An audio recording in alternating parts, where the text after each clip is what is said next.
Bible గ్రంథంలో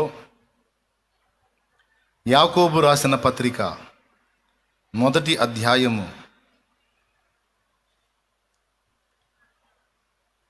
26 వచనాన్ని మనం చూద్దాం. చూడండి, 26 వచనాన్ని. ఎవడైనను నోటికి కళ్ళము పెట్టుకొనక తన హృదయమును మోసపరుచుకొనుచు భక్తి గలవాడనని అనుకొనిన ఎడల వాని భక్తి వ్యర్థమే. ఎవడైనను నోటికి కళ్ళము పెట్టుకొనక తన హృదయమును మోసపరచుకొనుచు భక్తి గలవాడనని అనుకొనిన ఎడల వాని భక్తి వ్యర్థమే. ప్రియులారా, భక్తి గురించినటువంటి విషయాన్ని ఇప్పుడు మనం చదువుకున్న వాక్యంలో మనం చూసాం. పోయిన వారం ఒక మాటను గుర్తు చేశాను. దైవభక్తి సాధన అనేది ఇప్పటి జీవం విషయంలోనూ రాబో జీవం విషయంలోనూ వాగ్దానంతో కూడిందైనందున అది అన్ని విషయాల్లో ప్రయోజనకరమగునని పోయిన వారం నేనేం చెప్పానో గుర్తుందా? నాయకుడు అందుబాటులో ఉన్నా లేకపోయినా ఆత్మీయతను, భక్తిని, పవిత్రతను కాపాడుకోవాలి అనే హెచ్చరికనిచ్చాను. మరి ఎంతమంది గుర్తుందో లేదో నాకైతే తెలియదు. పోయిన ఆదివారం 2వ ఉపదేశంలో నేను ఈ సందేశాన్ని ఇచ్చాను, పరిశుద్ధాత్మ ప్రేరణలో. ఈరోజు భక్తిని గురించి, దానిలోని మరికొన్ని విషయాలను గురించి మీతో పంచుకుంటాను. జాగ్రత్తగా వినండి. వ్యర్థమైపోయే భక్తి అనే మాట ఇక్కడ వాడాడు. ఎవడైనను నోటికి కళ్ళము పెట్టుకొనక తన హృదయమును మోసపరచుకొనుచు భక్తి గలవాడనని అనుకొనిన ఎడల వాని భక్తి వ్యర్థమే. వ్యర్థమైన భక్తి ఒకటి రాసుకో, గుర్తు. మన భక్తి కొన్ని విలువలతో కూడినదై ఉన్నది. వాస్తవంగా భూమి మీద పరిశుద్ధులే శ్రేష్ఠులు, వారు కేవలం నాకు ఇష్టులు అనలా కీర్తనాకారుడు. భూమి మీద భక్తులే శ్రేష్ఠులు, వారు కేవలం నాకు ఇష్టులు అన్నాడు. భక్తులు అంటే దేవుణ్ణి ప్రేమించేవాళ్ళు, సేవించేవాళ్ళు, దేవునికి భయపడేవాళ్ళు. వాళ్ళని భక్తులు అన్నది వాక్యం. అర్థమైందా? కొర్నేలి అను భక్తిపరుడు ఒకడు ఉండెను అనుంది. కొర్నేలి భక్తిపరుడట. అలాగే ఏబు కూడా భక్తిపరుడు, యెహోవా యందు భయభక్తులు భక్తి కలిగి ఉన్నాడట ఏబు కూడా. కాబట్టి భక్తిపరులను గురించి బైబిల్ మాట్లాడింది. దేవుని ప్రేమించి, దేవుని సేవించి, దేవుని అదుపాజ్ఞల్లో నడుచుకునేవారు, దేవుని ప్రేమించేవాళ్ళు భక్తులు, భక్తిపరులు. ప్రేమించి సేవించేవాళ్ళు భక్తిపరులు. ఈరోజు మీరందరూ ఇక్కడికి వచ్చారు. మీ హృదయంలో కాస్తో కూస్తో భక్తి అనేది ఉండబట్టే ఎడదాకా వచ్చారు. అర్థమైందా? బైబిలు మనుషుల్ని 2గా విభజిస్తుంది. 1 భక్తులు, 2 భక్తిహీనులు. ఎవరో? 1 భక్తులు, 2 భక్తిహీనులు. కాబట్టి భక్తులు, మళ్ళా ఈ భక్తుల్లో కూడా 2 రకాలు ఉన్నారు. ఇప్పుడు ఉన్న మనుషులందరినీ 2గా విభజించాడు. 1 భక్తులు, 2 భక్తిహీనులు. భక్తిహీనుల్ని అసలు లిస్టులోంచి పక్కన పెట్టేద్దాం. అదంతా ఇక చెత్త సరుకులోకి వెళ్ళిపోయిద్ది. భక్తిహీనులంతా అగ్నిగుండానికి పోయేసరికి అది చెత్త, పొట్టు. దాన్ని పక్కన పెడితే, భక్తిహీనుల్ని పక్కన పెడితే, భక్తుల విషయంకి వచ్చేటప్పటికి భక్తుల్లో 2 రకాలు ఉన్నారు. జ్ఞానానుసారమైన భక్తి చేసేవారు, అజ్ఞానానుసారమైన భక్తి చేసేవారు. వ్యర్థమైపోయే భక్తి చేసేవారు, వ్యర్థము కాని భక్తి చేసేవారు. సంపూర్ణంగా భక్తి చేసేవారు, సగం భక్తి చేసేవారు. కళంకముతో కూడిన భక్తి చేసేవారు, నిష్కళంకమైన భక్తి చేసేవారు. ఇలా భక్తిలో కూడా 2 రకాలు ఉంది. మళ్ళీ చెప్తున్నాను, వ్యర్థమైపోయే భక్తి అన్నాడు. భక్తుడు అన్నప్పుడు కొన్ని నైతిక విలువల్లో అతడు ప్రయాణం చేయాలి. దేవునికి భయపడి దేవుని ప్రేమించేటువంటి భక్తిపరుడు అటు దేవునికి ఇటు సమాజానికి కూడా సంతోషభరితమైనటువంటి రీతిలో బ్రతకాల్సి ఉంది. దేవుణ్ణి ప్రేమించేవాడు సమాజానికి కంటకుడుగా ఉండటానికి ఇష్టపడ్డాడు, సమాజానికి కూడా దీవెనకరంగా ఉండాలని ఆశిస్తాడు. ఎవరు? దేవుణ్ణి ప్రేమించేవాడు. దేవుడు ఏమి ఇష్టపడతాడు? సమాజం ఆశీర్వాదకరంగా ఉండాలి, దీవెనకరంగా ఉండాలి, సమాజం వర్ధిల్లాలి, సమాజం బాగుండాలి. యేసయ్య ఇచ్చిన ఆజ్ఞలు రెండే: నీ దేవుణ్ణి ప్రేమించు, నిన్ను వల్ల నీ పొరుగువానిని ప్రేమించు. దేవుణ్ణి ప్రేమించి దేవునికి భక్తి చేసేవాడు సమాజానికి కూడా దీవెనకరంగా, మాదిరికరంగా, ఆశీర్వాదకరంగా ఉండటానికి ఇష్టపడతాడు. కాబట్టే దేవుని ముందు జీవించేటువంటి ఆ జీవితం, భక్తుని జీవితం నైతిక విలువలతో కూడి ఉంటుంది. నైతికత అంటే నీతి విలువలతో కూడి ఉంటుంది. దేవభక్తుడైన వాడు ఎలా పడితే అలా బతకడు. వాడు కొన్ని పద్ధతులు ఏర్పరచుకుంటాడు, కొన్ని నీతి నియమాలు, కొన్ని క్రమాలు ఏర్పరచుకుంటాడు.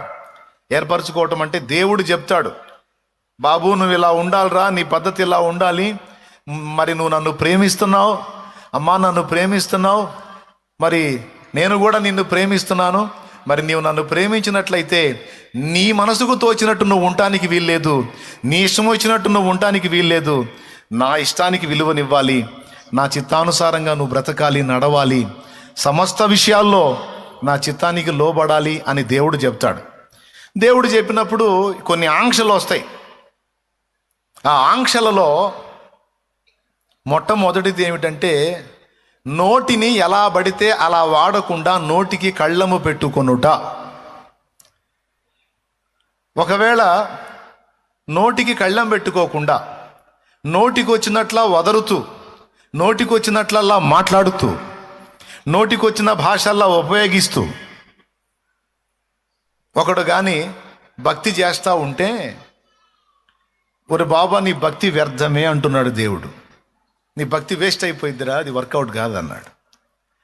ఎందుకంటే నా భక్తులకి కొన్ని నీతి నియమాలు ఉన్నాయి.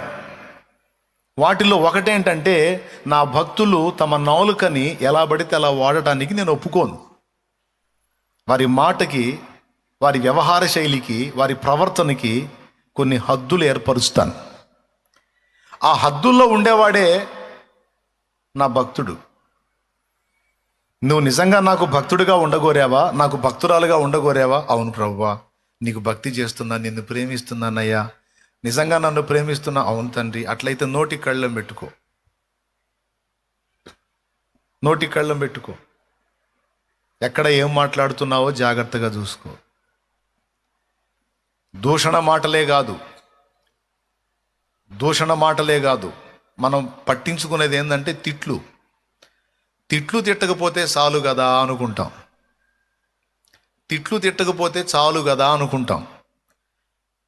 తిట్లు ఒక్కటే కాదు, నోటితో జీవితాలను నాశనం చేయొచ్చు, కాపురాలు కోల్చొచ్చు, ఇద్దరు అన్యోన్యంగా ఉన్న వాళ్ళ మధ్య చిచ్చు పెట్టొచ్చు, వాళ్ళు తన్నులాడుకునేటట్టు చేయొచ్చు,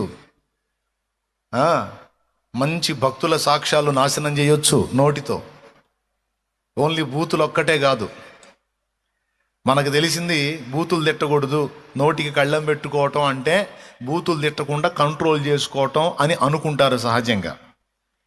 అది వాస్తవమే. దూషణ, దుర్భాష మన నోట రానియకూడదు, భక్తిపరుల నోట అసలు రాకూడదు. బూతులు, సరసోక్తులు, డబల్ మీనింగులు, పోకిరి మాటలు, దుర్భాషలు మన నోట రాకూడదు. వాటిని కంట్రోల్ చేసుకోవాలి. కానీ శరీరం ఏం చేద్దాం? శరీరంలో ఉన్నటువంటి కార్యాలలో దూషణ కూడా ఒకటి. శరీర కార్యములు స్పష్టములై ఉన్నవి, అవేవనగా అని గలతీ పత్రిక 5వ అధ్యాయం 19వ వచనం చూస్తే, రోమాపత్రిక 2 చూసినా 1 చూసినా, ఆ రోమపత్రిక 1లో కూడా మీరు చూస్తే కొన్ని ఉంటాయి. అలాగే తిమోతి 2 పత్రిక 3వ అధ్యాయం 1వ వచనం నుంచి చదివితే అందులో కొన్ని ఉంటాయి. ఈ దూషణ అనేది కూడా శరీర కార్యాల్లో ఒకటి. దాన్ని కంట్రోల్ చేయాలి. దాదాపు మీలో చాలామంది బూతుల విషయంలో కంట్రోల్గానే ఉంటారని నా నమ్మకం. ఎంతమంది కంట్రోల్గా ఉన్నారు? ఒకప్పుడు చండాలంగా మాట్లాడేవాడిని అన్నయ్య, ఇప్పుడు మారాను, అట్ట తిట్టట్లేదు, నోరు కంట్రోల్ చేసుకున్నాను అన్నోళ్ళు చేతులు ఎత్తండి, అట్లా కదిలించండి. రైట్, చాలామంది చేతులు ఎత్తారు. ఒకప్పుడు బూతులు మాట్లాడారు, దూషణ మాట్లాడారు, దుర్భాష మాట్లాడారు, ఇప్పుడు అవన్నీ కంట్రోల్ చేసుకొని అందరితో మర్యాదగా మాట్లాడుతున్నారు. ఒకప్పుడు నీకు లేని తత్వం ఈరోజు నీకు ఎలా వచ్చింది? ఎలా నువ్వు అలా కంట్రోల్ చేసుకొని ఉన్నావు? ఓ ప్రశ్న. మొత్తానికి ఎలాగలా ఉన్నావు. ఇప్పుడైతే తిట్లు వాడట్లా, అవునా? మరీ పెద్ద పెద్ద అసలు వాడట్లా. ఎప్పుడన్నా ఆవేశం వచ్చినప్పుడు ఏదన్నా ఒకటి అరా యా నిజం మాట్లాడదాం. ఎప్పుడన్నా అవతల వాళ్ళు రెచ్చగొట్టినప్పుడు వాళ్ళ ముందు కాకపోయినా వాళ్ళు పక్కకి వెళ్ళిపోయినా ఏదో ఒకటి చిన్నదా, మంచోళ్ళు యథార్థం ఒప్పుకుంటారు. దేవునికి స్తోత్రం. అయితే దేవభక్తి సాధకులకు నాలుక అదుపులో ఉండాలి, నోరు అదుపులో ఉండాలని చాలాసార్లు చెప్పా ప్రసంగాల్లో. మళ్ళీ ఒక్కసారి సందర్భం వచ్చింది కాబట్టి ఎత్తి చెప్తున్నా. నాలుకను స్వాధీనం చేసుకునేవాడు సర్వ శరీరమును కంట్రోల్ చేసుకునే శక్తి పొందుతాడట. ఆ నాలుకను స్వాధీనం చేసుకోవడానికి చాలా జాగ్రత్త పడాలి మనం. అందులో నంబర్ 1లో వచ్చేది దూషణ, దుర్భాష. దాన్ని అయితే చాలా వరకు జయించారు.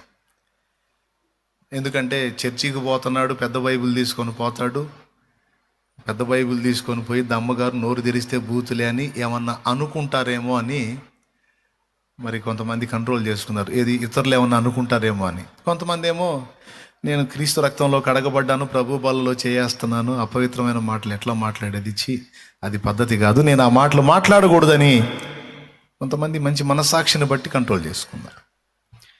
అయితే ఈ నాలుకని లేదా ఈ నోటిని బూతులకే కాదండి, వేరే విధంగా కూడా వాడే ఛాన్స్ ఉంది. ఇప్పుడు మనకు తెలియని విషయాలను గురించి, ఇతరుల గురించి, మనకు తెలియని సంగతులు, మనం చూడని సంగతులు మనం ఇతరులతో మాట్లాడకూడదు. ఇప్పుడు ఫలానా వ్యక్తి ఇలా ఉన్నాడు, ఇలా చేశాడంట అని ఎవడో నీకు చెప్పాడు, నువ్వు తీసుకెళ్ళి ఫలానోడు ఇలా అంట అని నువ్వు ఇంకొకటికి చెప్పావు అనుకో, అది ఒకవేళ నిజం కాకుండా ఒట్టి నింద అయిందనుకో, ఒక నిరపరాధి మీద నింద మోపిన పాపం నీకు అంటిద్దిగా. ఒక నిరపరాధిని గురించి అన్యాయంగా ఒకడు ప్రచారం చేస్తే ఆ ప్రచారాన్ని నువ్వు 10 మందికి పంచితే, ఒకవేళ ఆ ప్రచారంలో ఉన్నది అవాస్తవమై నువ్వు ఎవడి మీద అయితే ప్రచారం చేసావో వాడు నిర్దోష అనుకో, అన్యాయముగా లేని వార్త పుట్టించిన పాపం నీకు కూడా అంటిద్దిగా. ఒక నిరపరాధి నిర్దోషి మీద నింద మోపి నలుగురిలో నవ్వులు పాలు చేస్తే వాడి కన్నీళ్లకు నువ్వు కారణమయ్యావుగా, అవునా? ఆ నిందను బట్టి వాని కుటుంబం ద్వేషించిందో, వాని స్నేహితులు అతను ఎడబాశారో, వాని బంధువులు త్రోసివేశారో, సమాజం చిన్న చూపు చూసిందో నీకు తెలియదు. కానీ నువ్వైతే అలా నింద ప్రచారం చేయటం వల్ల ఒక నిర్దోషి బాధితుడయ్యాడు. ఇది పాపం కాదంటారా? ఇది కుక్క నైజం. కుక్క జాతి లక్షణం చెప్పనా నేను? కుక్క జాతి లక్షణం. ఇప్పుడు బజార్లో ప్రతి బజారుకి 2-3 కుక్కలు ఉంటాయి. బజారు కుక్కలు ఉంటాయా, ఉండవా? ఈ బజార్లో కుక్క భౌ అందనుకో, పక్క బజార్లో కుక్క ఏం చేసిద్ది? బౌ అంటది. ఇది బౌ అనగానే అది కూడా స్పందించిద్ది. ఎందుకు స్పందించిద్ది? దాన్ని అడుగుదాం, ఎందుకు అరిచావే అని అడుగుదాం. అదేమంటది తెలుసా? నాకు తెలియదు సార్, మా జాతి పక్క బజార్లో అరిసింది, నేను కూడా అందుకని ఇక్కడ అరిశాను. అది ఎందుకు అరిసింది, ఏం చూసి అరిసింది, దీనికి అనవసరం. అది బౌ అంటే చాలు, ఇది కూడా బౌ అంటది. ఇది కుక్క జాతి లక్షణం. మనం కుక్కలం కాదుగా, మనం మనుషులంగా. ఎవడైనా ఒక కుక్క పనికిమాలిన మాటలు మొరిగాడు అనుకో, కుక్క ఆడి కుక్క మాటలు తీసుకొని మనం ఎందుకు మొరగాలి? మనం కుక్కలం కాదుగా. అయినా వాళ్ళ వీళ్ళ పాపాలు, వాళ్ళ వీళ్ళ జీవితాలు, వాళ్ళ వీళ్ళ బలహీనతలు పంచుకోవటం వల్ల, ఇంకొకటికి చెప్పటం వల్ల సమాజానికి ఒరిగే ప్రయోజనం ఏంది చెప్పండి? వాళ్ళ మీద వీళ్ళ మీద నిందా ప్రచారాలు తీసుకెళ్ళి 10 మందికి పంచడానికి అదేం సువార్త? దుర్వార్త. ఎందుకు? సువార్త చెబితే ఎవడన్నా మారతాడు, కానీ దుర్వార్త చెబితే చెడిపోతారు. కానీ నాలుకతో, నోటితో బూతులు తిట్టటమే కాదు, ఇట్లాగా నిందలు ప్రచారం చేసి భక్తులను కూడా దుఃఖపెట్టొచ్చు, నీతిమంతులను కూడా దుఃఖపెట్టొచ్చు, నిర్దోషులను కూడా శిక్ష పొందేటట్టు చేయొచ్చు. నోరు వాడి. కొంతమంది అనుమానం మాటలు మాట్లాడతారు. అబ్బాయి, పెద్దదాన్ని చెబుతున్నాను, కొంచెం ఆలోచించుకో. అమ్మాయి ఏందో నువ్వు లేనప్పుడు ఫోన్ మాట్లాడుతుంది, వాళ్ళ అమ్మోళ్ళతో మాట్లాడుకుంది. అమ్మాయి మంచిది, వాళ్ళ అమ్మోళ్ళతో మాట్లాడుకుంది. అప్పటిదాకా ఈ భార్యాభర్తల మధ్య ప్రశాంతత ఉంది. అబ్బాయి, పెద్దదాన్ని చెబుతున్నాను, అర్థం చేసుకో. అమ్మాయి ఎవరితోనో మరి ఫోన్లో మాట్లాడుతున్నట్టు నాకు అనుమానంగా ఉంది. నువ్వు లేనప్పుడు ఫోన్ మాట్లాడుతుంది. మన ఇంటికి అవతల పక్క ఎవడో ఒకడు మాట్లాడుతూ ఉన్నాడు ఫోన్లో, చాలాసేపు నిలబడ్డాడు అందనుకో. ఇక వాడిని గుండెల్లో రాయబడిద్ది. ఇక అప్పటి నుంచి ప్రశాంతంగా కూడు తినలేడు, అన్నం తినలేడు. ఇక ఎందుకు? నా భార్య ఎవరితో మాట్లాడుతుందో, నా భార్య అలాంటిది కాదే, ఎవరితో మాట్లాడుతుంది, నేను లేనప్పుడు ఫోన్ ఎందుకు వాడుతుంది, మా ఇంటి ముందు నిలబడి మాట్లాడినోడు ఎవడు. ఇక దాని విషయంలో మనోడు మళ్ళా దాని కాల్ రికార్డ్ పెట్టుకొని మరి ఆ ఫోన్కి వాని ఫోన్కి లింక్ చేసుకొని ఆమెకు ఫోన్ వచ్చినప్పుడల్లా మనోడు ఎత్తి ఆమె ఎవరితో మాట్లాడుతుందో విని ఫైనల్ చేసుకొని అప్పుడు ప్రశాంతంగా. దీనికి నెలలు పట్టొచ్చు, వారాలు పట్టొచ్చు. అవునా? అన్యాయంగా ఒక బిడ్డ మీద అభాండం మోపి పచ్చని కాపురంలో చిచ్చు కూడా పెట్టొచ్చు. దేవునికి స్తోత్రం. అదే నోటిని వాడి విడిపోయే కాపురాలని కలపొచ్చు కూడా. అరే బాబు, వాళ్ళ మాటలిని ఎందుకు చెడిపోతావురా? నువ్వు చూసావా నీ భార్య తప్పు చేయటం? నువ్వు చూసావా? అమ్మాయి, నువ్వు చూసావా నీ భర్త తప్పు చేయటం? నువ్వు చూసావా అని నేను చూడనప్పుడు వాళ్ళ మాటలు ఎందుకు నమ్ముతావు? తిక్కలదానా, ఎందుకు నమ్ముతావురా తిక్కలోడా? పిల్లలు గల్లోడి పచ్చని కాపురో, వారం లేనోళ్ళు 14 మాటలు చెప్తారు, నువ్వు వింటావా?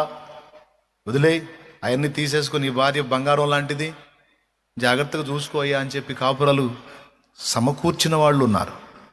అదే నోటిని వాడి కోల తీసిన వాళ్ళు కూడా ఉన్నారు. ఎవడైనను నోటికి కళ్ళము పెట్టుకొనక తన హృదయమును మోసపరచుకొనుచు భక్తి గలవాడనని చెప్పుకునేడా వాని భక్తి వ్యర్థమే, వ్యర్థ భక్తి. బాగా వినాలి. అంటే నోటిని అదుపులో పెట్టుకోవాలి. ఇప్పుడు నేను చెప్పినట్లుగా బూతులు నేను తిట్టకూడదు, ఇతరుల మీద లేని వార్తలు నేను ప్రచారం చెయ్యకూడదు. నా నోరు తెరిచి మాట్లాడితే 10 మందికి ఉపయోగపడేటట్లు, వినువారికి మేలు కలుగునట్లు అనుకూల వచనమే పలుకుతాను, కానీ దుర్భాష నోటికి రానియను. వీళ్ళ గురించి విమర్శ నాకొద్దు. పరిశుద్ధాత్మను నేను దుఃఖపరచదలుచుకోలేదు. ఎందుకంటే నేను ఒట్టిగా లేను, పరిశుద్ధాత్మ నాలో ఉన్నాడు, నాతో ఉన్నాడు. నేను దుర్భాష మాట్లాడినా బాధపడతాడు, సరసోక్తులు మాట్లాడినా బాధపడతాడు, పోకిరి మాటలు మాట్లాడినా బాధపడతాడు, డబల్ మీనింగ్ డైలాగులు మాట్లాడినా బాధపడతాడు. నేను మాట్లాడకూడదు. అవి దేవుణ్ణి ఎరగని అన్యజనులకు తగును. నేను దేవుణ్ణి ఎరిగున్నాను, నేను మాట్లాడకూడదు. నా మాటలో దోషం ఉండకూడదు. నా పిలుపులో పవిత్రత ఉండేటట్టు నేను చూసుకోవాలని జాగ్రత్త పడాలి. భక్తికి కొన్ని క్రమాలు ఉన్నాయి. వాటిలో ఒకటి మాట తీరు. ఏంటిది? మాట తీరు. 4 సంగతులు చెప్తా. భక్తికి ఉండవలసిన 4 ముఖ్యమైన సంగతులు. వాటిల్లో మొట్టమొదటిది నోరు. ఆ తల్లి భక్తి కలిగిన తల్లి అయ్యా. ఎప్పుడన్నా నోరు తెరవని ఆశీర్వాదకరమైన మాటలు, 10 మందిని దీవించే మాటలు, 10 మందికి మేలు కలిగే మాటలు, ఆ దేవుని మాటలు, ఆ దేవుని దీవెనలు తప్ప ఆయన నోటికి పనికిమాలిన మాటలు రావయ్యా. ఆమె నోటికి పనికిమాలిన మాటలు రావయ్యా. విందామన్నా రాదు. పొరపాటున జారిపోయేదన్నా అంటదా అంటే కూడా అనదు. ఎప్పుడన్నా నోరు తెరవని మా తల్లి, ఎప్పుడన్నా నోరు తెరవని ఆశీర్వచనమే పలికిద్ది. దీవెనే పలికిద్ది, శుభమే పలికిద్ది, విశ్వాసపు వాక్యే పలికిద్ది. కానీ దోషణలు కానీ, దుర్భాషలు కానీ, వాళ్ళని వీళ్ళని విమర్శించడాలు కానీ ఈ చెత్త లేదయ్యా. ఆమె భక్తి కలిగింది, ఆయన భక్తి గలవాడు. ఎప్పుడన్నా పలకరించినా నోరారా పలకరిస్తాడు. అయ్యా బాగున్నావా, ఏమ్మ బాగున్నావా, అన్నయ్య బాగున్నావా, అక్క బాగున్నావా. ఎప్పుడు పలకరించిన బిడ్డ దేవుడు మనతో మాట్లాడినట్టు ఉంటుంది ఆ బిడ్డ పలకరిస్తే. దేవుడు మనతో మాట్లాడినట్టు ఉంటుంది ఆ బిడ్డ పలకరిస్తే. భక్తిపరుడయ్యా, నోరైతే ఒక మాట అనేవాడు కాదయ్యా అనే సాక్ష్యం ఒక భక్తిపరుడికి తగును. ఆ నోటి వదరబోతుతనాన్ని బట్టే వాని హృదయంలో ఏ పాటి భక్తి ఉందో మనకు అర్థమైపోయింది. నోరుని స్పీడ్గా ఎలా పడితే అలా విచ్చలవిడిగా నోటిని వాడటంలోనే వాని భక్తి ఏ పాటిదో అర్థమైపోయింది. ఇట్టే దొరికిపోతాడు. ఎడాపెడా నోరు జారుతున్నాడు అనుకో, వాడు భక్తిహీనుడే. నోరు అదుపు చేసుకొని కంట్రోల్లో మాట్లాడుతుంటే వాడు భక్తిపరుడు. నేను చెబుతున్నా, ప్రసంగీకుడైనా ప్రసంగీకురాలైనా ఎవరు, ఆఖరికి ఈ విషయంలో ప్రసంగీకుడైనా ప్రసంగీకురాలైనా ఎవరైనా నోటిని అదుపు చేసుకోనప్పుడు వాళ్ళు భక్తుల లెక్కలోనికి రారు. వాళ్ళ భక్తి వ్యర్థమే అని నేను కాదు, దేవుడే అంటున్నాడు. ఉంది చూసారా, ఎవడైనను తన నోటికి కళ్ళెము పెట్టుకొనకుండా తన హృదయమును మోసపరచుకొనుచు భక్తి గలవాడనని అనుకొని ఎడల వాని భక్తి వ్యర్థమే.